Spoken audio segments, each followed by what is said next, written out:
All right, everyone. Let's get into it. Today's deep dive is taking us right into the heart of, well, a pretty heated debate in Canada. We're talking about the carbon tax, and you guys have sent in a ton of discussions from Reddit, mostly sparked by this new study that came out. And wow, let me tell you, people have some pretty strong opinions on this. It's almost as hot as a Tim Hortons coffee in the middle of July. You know, it really is pretty fascinating. There's this clash between what people feel about the carbon tax and what the actual economic analysis shows us. Yeah, it's like people are feeling the pinch, and then the economists are saying something totally different. Yeah, and that's what we're going to unpack today. We're going to look at the claims about how the carbon tax impacts inflation and then compare that to what the evidence in the study actually tells us. Right. We've got all these everyday Canadians just shouting from the digital rooftops. Some are praising the tax, and then others are like, get rid of this thing immediately. Right. We've even got some opinions from business owners, policy experts, and, well, let's just say a few folks who probably shouldn't be on the internet. Yeah, it's a real mix. It's like a digital cross-section of Canada. And you know what's really interesting is that this deep dive isn't just about this one policy. It's about looking at how we all form our opinions in a world where we're just bombarded with information, a lot of it being misinformation, and frankly, just a ton of bias. Totally agree. So, you sent us all these sources, and it seems like you're really trying to figure out, has Trudeau's carbon tax actually been the big bad wolf of inflation, like everyone's saying? Like, has it really made our grocery bills skyrocket? Well, to get to the bottom of that, we're going to be zeroing in on a study. It was done by some economists at the University of Calgary, and it was published by the Institute for Research on Public Policy. Oh, interesting. Yeah, and it's important to note here that this institute, they actually received about $280,000 in funding from the government of Canada. So some people might say that could create a bit of bias. Oh, for sure. Some people might raise an eyebrow about that. But okay, so we've got this study. And then you also sent us these discussions from Reddit, from our Canada and Ron Gartfordine. And these threads are like a glimpse into the Canadian psyche when it comes to the carbon tax. Some people are absolutely convinced that this tax is the root of all evil. And then you've got others who think it's the best thing since sliced bread. It's pretty wild. Yeah, you see the whole spectrum of opinions there. And that's what makes this study so important. It gives us a chance to step back and look at this issue, maybe a little more objectively. Okay, so enough with the buildup. Yeah. What did these economists actually find? Give us the goods. All right, well, the main takeaway from their research is that the carbon tax has only had a minimal impact on inflation since 2019. They're estimating that it's contributed about 0.5% to the overall increase in consumer prices. So only 0.5%. That seems way lower than what I've seen some people claiming online. Yeah, it is significantly less. When you compare it to the impact of things like global energy prices or those supply chain issues we've been having, it's really a drop in the bucket. Okay, so that's interesting. Yeah. But I do have to ask. Go ahead. Because I know one of the biggest worries I've seen in those Reddit threads is that people think the carbon tax is like this hidden monster, just adding costs to everything at every step of the supply chain. And then, that ultimately makes everything more expensive for us regular consumers. You're talking about the cascading effect. Yeah, exactly. Did this study address that concern at all? Oh, yeah, they did. They do acknowledge that there can be that cascading effect, where the tax kind of trickles down and adds costs at multiple levels. So they're not denying that it happens. Right, they're not denying it. But what they're saying is that this impact is pretty small. Relatively modest is how they phrase it, especially when you compare it to the impact of global factors, things like the constantly fluctuating cost of oil. Okay, so it's not like this doomsday scenario for inflation that some people are making it out to be. But I do want to push back a little bit. Sure, go ahead. Because even if the overall impact on inflation is small, we've got all these people saying that their grocery bills are just ridiculous. Right. And they're blaming it on the carbon tax. I see what you're saying. So how do we reconcile those two things? Well, that's where the carbon tax rebate comes into the picture. Oh, right. The rebate.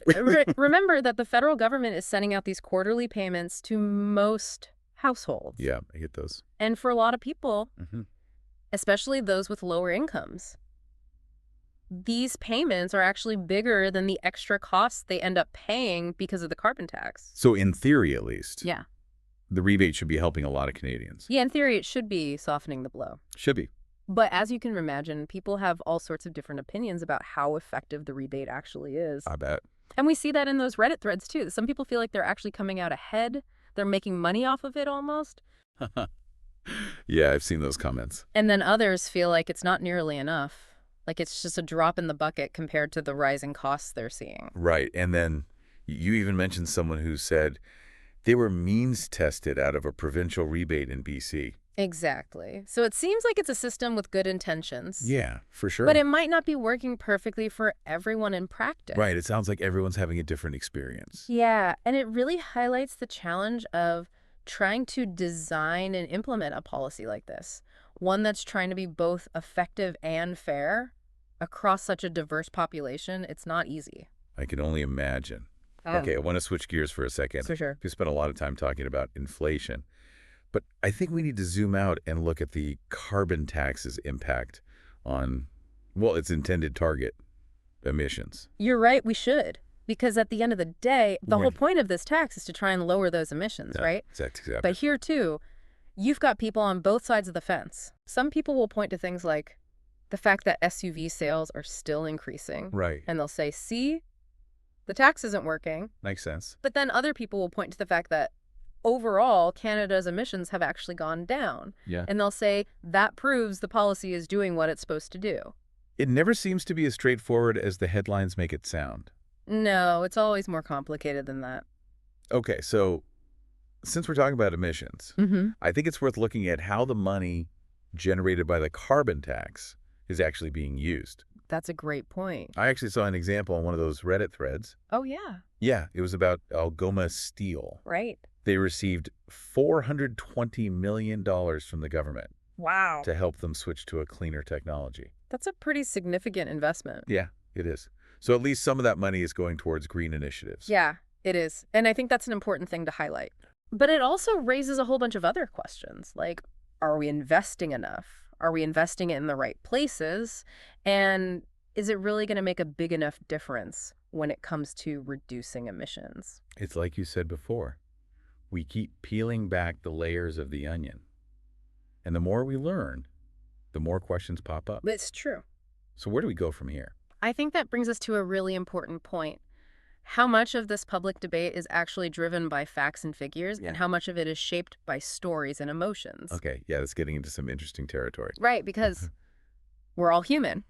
We're emotional creatures. Oh, yeah, for sure. And sometimes facts and logic just don't have the same power. Facts don't always win the day. Exactly. And you can see that playing out in the way people are talking about the carbon tax. Like how so? Well, think about Pierre Poilievre's Axe the Tax campaign. Oh, yeah, that's everywhere. It's a really catchy slogan. Catchy for sure. And it taps right into people's anxieties about being able to afford things. It makes people feel like he gets it. Right. And it's a narrative that really resonates, even if the actual economic reality is much more complex. Yeah, and, it's hard to argue with someone when they're feeling the pressure in their wallet, even if the actual impact of the carbon tax isn't that big. Yeah, you're right. It's hard to have a logical debate with someone when their emotions are running high. For sure. And then you also see it in those Reddit threads. Oh, yeah. Yeah, you'll see people dismissing the entire study. Wow, really? Yeah, they'll say it's just liberal propaganda or fake news without even bothering to read the actual research. That's classic confirmation bias. People are just looking for information that confirms what they already believe. It's like they've got these blinders on. Yeah, and that really highlights the challenge of just trying to navigate all this information, especially in the digital age. We're bombarded with so much stuff from so many sources, it's hard to know what to trust. Yeah, it can feel completely overwhelming. So with all this misinformation and bias floating around, how do we even make informed decisions when it feels like everyone's shouting their own version of the truth? That's the million-dollar question, isn't it? And it's something we're going to keep exploring as we continue this deep dive. It's not an easy answer. But I think developing critical thinking skills is a good place to start, and trying to seek out diverse perspectives. We have to learn how to think for ourselves. I can't argue with that. Yeah. All right, so we've laid the groundwork here. We've talked about the study, the public reaction, and this whole idea of information overload. So where do we go from here? What's next in our deep dive? So it's like we have to become these information detectives or something, learning how to separate the facts from all the noise. Yeah, exactly. It's not just about fact-checking every little thing you see, though. It's about trying to understand, What's the motivation behind the information? Right. You know, who's funding the research? What are they hoping to achieve? What perspectives are they showing? And maybe more importantly, what are they leaving out? Right. It's like becoming a more savvy media consumer. You got to think critically about who you trust and, even being aware of our own biases. We all come to the table with our own preconceived notions about things. For sure. And we can't forget about the emotional side of all this. I mean, we see it all the time in those Reddit threads. People get so fired up about the carbon tax. Oh, yeah, they do. But those strong emotions, Right. they're often tied to like really deep values and beliefs. Yeah, you see people talking about fairness, Mm. about the government overstepping its boundaries, about personal responsibility versus like collective action. It gets pretty philosophical pretty quickly. It does. And that's what makes having a rational conversation about this so hard. Because emotions are always going to be a part of the equation, especially when you're talking about something as personal as money and how it's spent. Right, because that's affecting people's everyday lives. Yeah, exactly. Okay, so how do we bridge this divide? When it seems like everyone's stuck in their own echo chambers and facts don't seem to matter as much anymore, where do we even begin to have a productive conversation? Well, I think one thing we can try to do is just try to understand where those strong emotions are coming from. Yeah. Imagine someone who's struggling to put food on the table. Yeah. For them, the carbon tax, even with the rebate, it might just feel like one more expense they can't handle. Especially with everything else going on right now. Gas prices are all over the place. Grocery bills are getting higher. Yeah. I can totally see why people would just latch onto that the tax message, Yeah, even if it's not the whole picture. exactly. And then you've got someone else. Yeah. For them, the carbon tax might represent like a real concrete step towards addressing climate change, Yeah. something that they're deeply worried about. So it's like this clash of anxieties almost. Mhm. You've got economic anxiety on one side, and climate anxiety on the other. And both are totally valid concerns. I agree they are. And that's why I think it's so important to acknowledge those anxieties on both sides and try to find solutions that address the underlying problems, not just the symptoms. Okay, so that sounds great in theory, but how do we actually do that? How do we move beyond just yelling at each other Yeah. and start making some real progress? Well, one thing that I think is really important is focusing on things that we all agree on, shared goals, for example.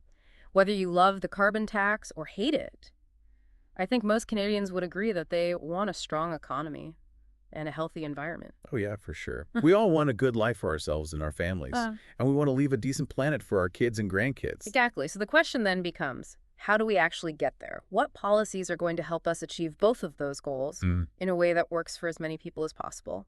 And it's not just up to the politicians to figure that out. No, it's not. It involves individuals making informed choices, businesses being innovative and adapting, and communities coming together to create a more sustainable future.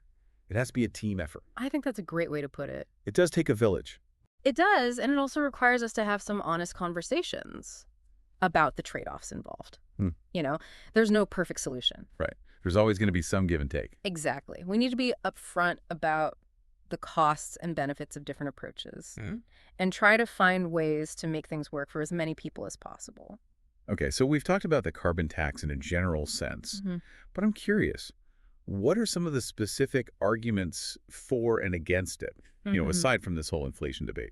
Yeah, well, the people who support the carbon tax, they see it as like a market-driven way to encourage people to reduce their carbon footprint. Okay. So the idea is that if you make carbon emissions more expensive, then people will be more likely to switch to cleaner energy sources, invest in energy-efficient technologies, and just adopt more sustainable practices in general. So it's like hitting people in the wallet Yeah. to get them to change their behavior. In a way, yeah. But, we are seeing some of that happen. Yeah. Remember we talked about Algoma Steel transitioning to cleaner technology? And there's definitely a growing market for electric vehicles and renewable energy. Yeah, for sure. And the revenue from the carbon tax can actually be used to help support those transitions. So it's like this positive feedback loop. Yeah, exactly. You use the money to help fund the shift to a greener economy, which makes those cleaner options more affordable and accessible. Right. Okay, so that's the argument in favor. What about the other side?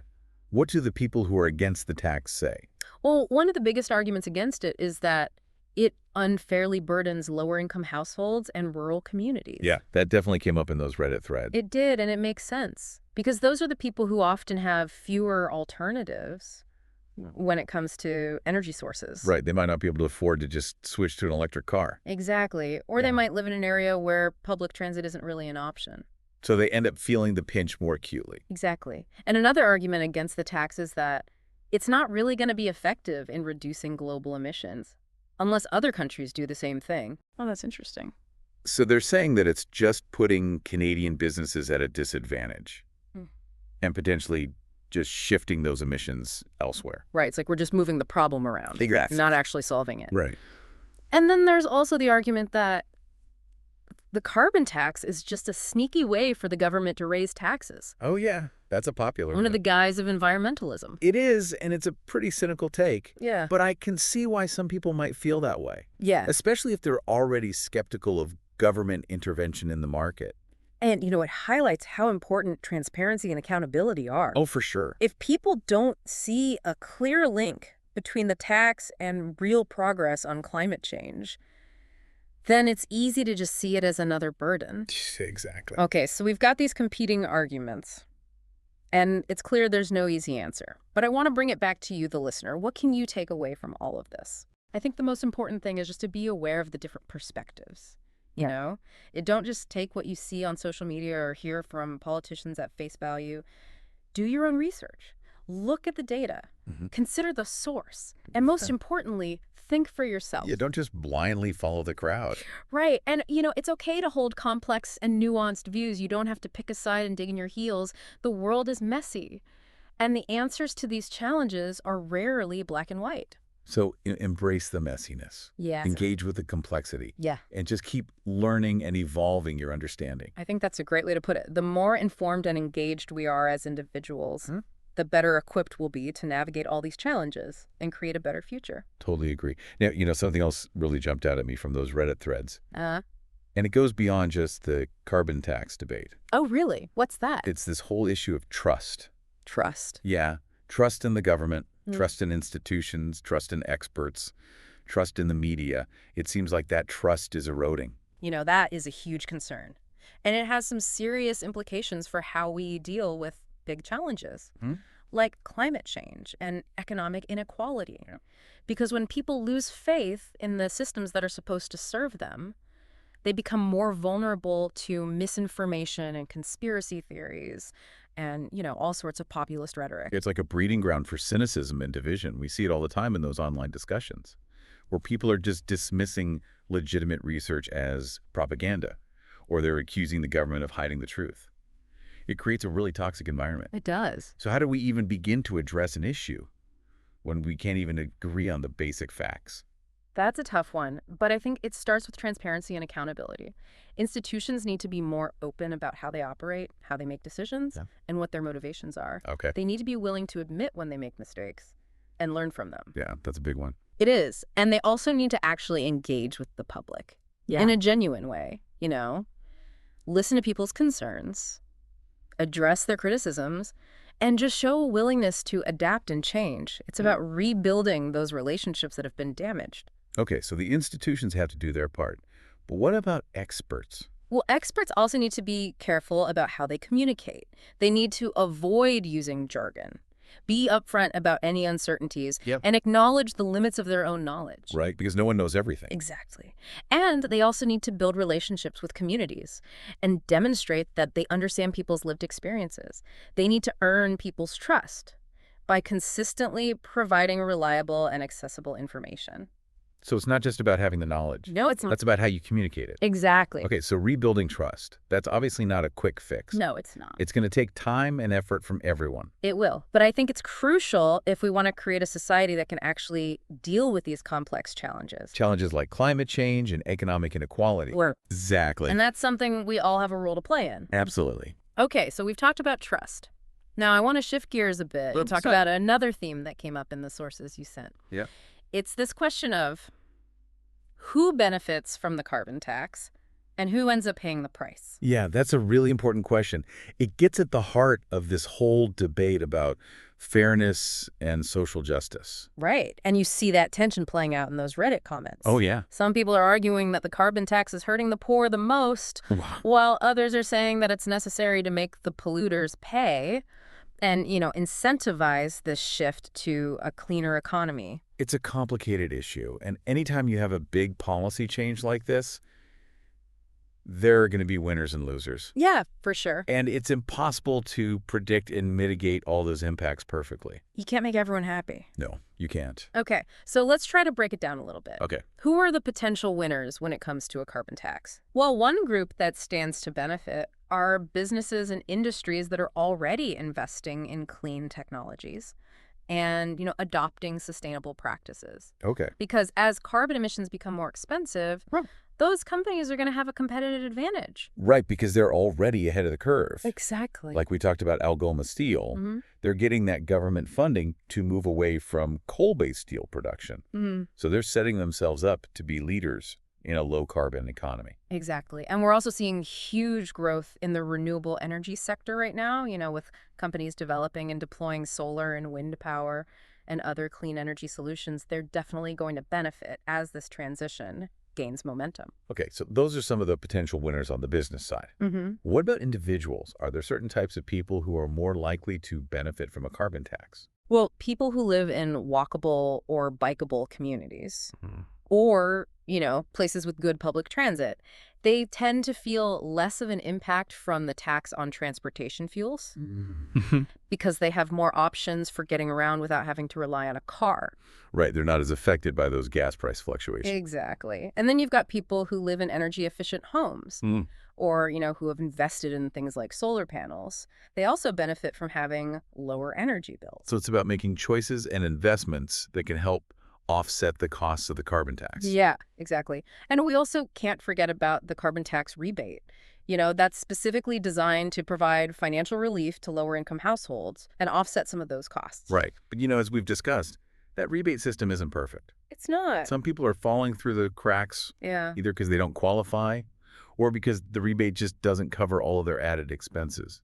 And that's why it's so important to keep evaluating these policies and fine-tuning them to make sure they're actually achieving what they're supposed to, both reducing emissions and supporting the people who are most vulnerable to economic hardship. Okay, I see. So we've talked about the potential winners. Now let's flip the coin. Okay. Who are the potential losers? Who are the groups that are most likely to feel the negative impacts of a carbon tax? Well, as we've talked about, lower-income households in rural communities are often hit the hardest. Right. They just have less wiggle room in their budgets, and they don't always have as many choices when it comes to energy. Exactly. And people whose jobs or transportation needs require them to drive a lot, like people in the trucking or agriculture industries, they're also going to feel the impacts more. Right. If you're driving all day, every day, the cost of fuel adds up fast. It does. And, it's not just the direct cost of the tax on fuel either. Oh, really? There can be all these ripple effects throughout the economy that indirectly affect businesses and individuals. Okay, so what's an example of how the carbon tax could indirectly impact someone's wallet? Well, think about a manufacturer who now has to pay more for energy to produce their goods. Oh. They might have to raise their prices to cover those costs. Right. Which means that consumers end up paying more. So even if you're not directly paying the carbon tax at the gas station, you might see it reflected in the price of groceries or other everyday items. Exactly, and that can contribute to inflation, making it harder for people to afford the things they need. So it's like this complicated web It is. of interconnected costs and benefits. Yeah. And it's really hard to predict exactly how it's all going to play out in the real world. It is, and that's why I think it's so important to have these discussions. Right, to try and understand the whole picture. Exactly. We need to acknowledge the potential downsides of any policy and work to minimize those impacts while still trying to achieve the larger goals of reducing emissions and creating a more sustainable future. Okay, so we've talked about the economics, the politics, and the social implications of the carbon tax. But now I want to step back and look at the even bigger picture. Okay. What does all of this tell us about ourselves and the society we live in? I think this whole debate, it really reflects a lot of deeper anxieties that people are feeling about climate change, economic inequality, Right. and the role of government. Right, and those anxieties, they're really bubbling up in those Reddit discussions. Yeah. You see it expressed through anger, frustration, distrust. It's understandable, though. People are worried about the cost of living. They're worried about the future of the planet. And they're worried about whether they can trust the people in power to actually do what's right. Yeah, those are some pretty big anxieties. They are, and they're valid. We're living in a time of unprecedented change and uncertainty, with the climate crisis looming over us, and the gap between the rich and poor getting wider. It feels like the world is spinning faster and faster. It does. And people are just looking for something to hold on to. They are. They're looking for answers, for someone to blame, for a sense of control in a world that feels increasingly chaotic. So with all that in mind, what's the takeaway for our listeners? What can they do to make sense of all this and find their own place in this debate? Well, I think the first step is to acknowledge those anxieties. Whether you're worried about paying your bills, or the state of the planet, or the erosion of trust in institutions, your concerns are valid, and they deserve to be addressed. Right. Don't just dismiss those feelings. Oh, and also don't be afraid to ask tough questions. Challenge the assumptions you hear from politicians and the media, even experts. Yeah. Look for evidence, consider different perspectives, and form your own informed opinion. Be a critical thinker. Exactly. And, you don't have to fit neatly into one camp or the other. It's okay to have complex and nuanced views. Right. The world is complicated, and the answers to these challenges are rarely simple. Embrace the messiness. Yes. Engage with the complexity. And most importantly, just stay curious and keep learning. Because the more informed and engaged we are as individuals, the better prepared we'll be to navigate these challenges and create a more just and sustainable future for everyone. Like that. A more just and sustainable future. And, don't underestimate the power of your own voice and actions. Oh, yeah, that's important. It is. Even seemingly small choices can make a difference, like reducing your carbon footprint, or supporting businesses that are taking climate action, or, engaging in respectful dialogue with people who have different views than you. Right. We can all make a difference. We can, and we need to remember that we're all in this together. These challenges are collective. So the solutions require us to collaborate and innovate and be willing to step outside of our comfort zones. Well said. Okay, I have one last thought before we wrap up this part of our deep dive. Right. It's something that really struck me while I was reading through those Reddit threads. Oh, yeah. It's this question of, how do we define progress? It seems like in this debate about the carbon tax, just like in so many other debates, people are talking past each other. I see what you're saying. They're using different yardsticks to measure success. You're right. For some people, progress might mean cutting emissions no matter what, even if it means some short-term economic pain. Right. But for other people, it might be about prioritizing economic growth and affordability, even if it means delaying action on climate change. And then there are those who believe that. Progress means finding a balance between those two goals, recognizing that a healthy economy and a healthy environment are interconnected. So it's about figuring out what's most important to us. Yeah. And recognizing that there are different paths to get there. Exactly. And it's also about recognizing that progress is often incremental, messy, and imperfect. Yeah, there are going to be setbacks and disagreements and compromises. Sure.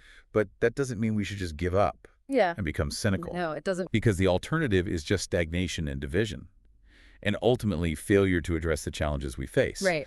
So let's keep striving for progress, even if it's messy and imperfect. Let's keep having those difficult conversations, even when they're uncomfortable. And let's keep believing that a better future is possible, even when it feels like hope is fading. I like that. Because the future is still being written, and we all have a role to play in shaping it. We do. It's funny. We've been talking about this carbon tax like it's one big thing. Yeah. But those Reddit threads you sent, they really show how different provinces are actually tackling carbon pricing. Yeah, it's like adding another layer of complexity to an already complicated issue. Totally. Some provinces have these cap-and-trade systems. Others have a carbon tax with all these different rebate structures. It's kind of a patchwork across the country.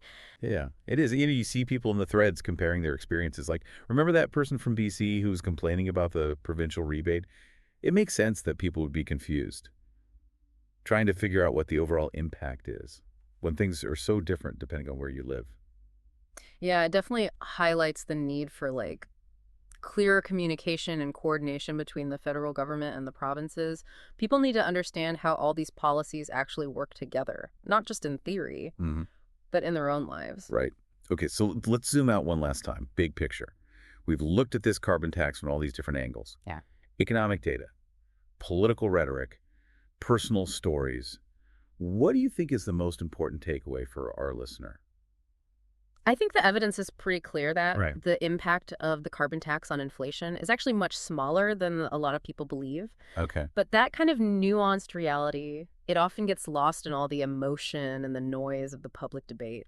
It does. It's like those narratives we talked about before. They're fueled by misinformation, political agendas, and all these deeply held beliefs people have about everything from the role of government to how urgent the climate crisis really is. It's all tangled up together. Yeah, it is. And it makes it really hard to have a productive conversation and find any kind of common ground. It does, because everyone's coming to the table with Yeah. different assumptions and priorities. Right. So what does all this mean for our listener, the person Mhm. who's trying to be an informed citizen in this crazy world?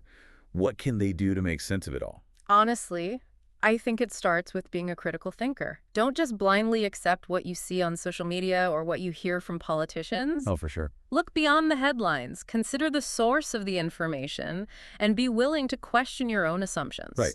Dig a little deeper. Yeah. Find reliable sources of information. Check the facts. And don't be afraid to ask, who benefits from this information being presented this way? Yeah, that's a good one. It is. And, it's important to remember that even experts have biases, and studies can have limitations. Right. No study's perfect. Exactly. It's about looking at the big picture and making your own judgments Yeah.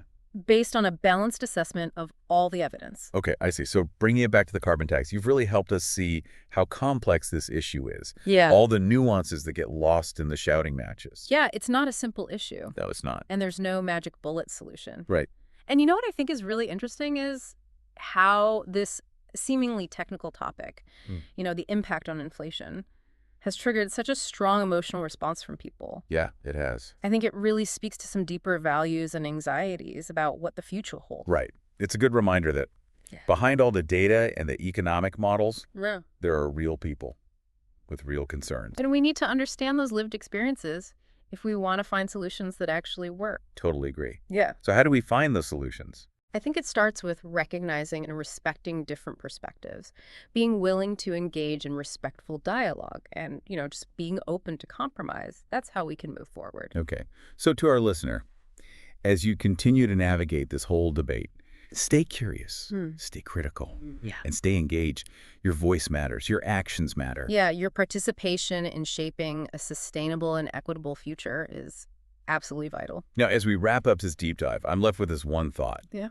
If the carbon tax is just one piece of the puzzle when it comes to tackling climate change, what other solutions are out there? What other innovative, even unconventional ideas could we be exploring?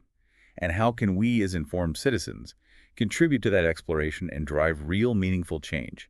Keep those questions in mind. Keep exploring. And thanks for joining us on this deep dive.